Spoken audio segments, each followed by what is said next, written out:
At sa Mindanao pa rin, mga kadete naman ng Philippine Military Academy magpapakitang gilas naman sa Davao City. Ang detalye niyan, alamin natin sa aming kasama si Peng Alinio ng Radyo ng Bayan Davao. Peng, magandang hapon sa iyo dyan. Magandang hapon, Princess. Umaabot sa 238 mga second-year cadets mula sa Philippine Military Academy o PMA, kasama ang ilang sports staff at faculty members mula sa Baguio City ang darating sa Davao City hanggang 17 ng Abril para sa isang educational tour ng mga kadete sa mga major islands ng bansa kabilang ang Davao City.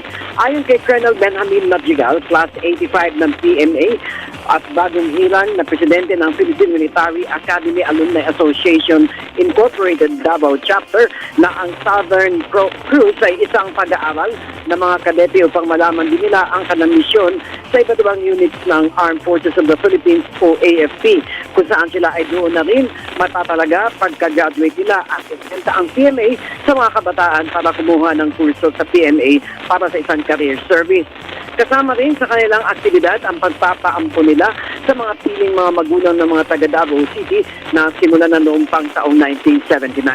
Samantalang magpapakitang gilas din ang mga kadete ng kanilang silent drill na kinagigiliwan ng panoorin sa kanilang kampo sa Baguio City, at kasama rin ang kanilang pag-iikot sa mga istasyon ng telebisyon at radyo para sa pag-imbita sa mga nais na maging sundalo na mag-aaral na o mag-aaral sa PMA. Makikipagkita rin ang mga kadete kay Davao City Duterte at matataas na opisyal ng Eastern Mindanao Command at ganun din sa 10th Infantry Division at Police Regional Office o PRO 11 na pawang mga PMA graduates.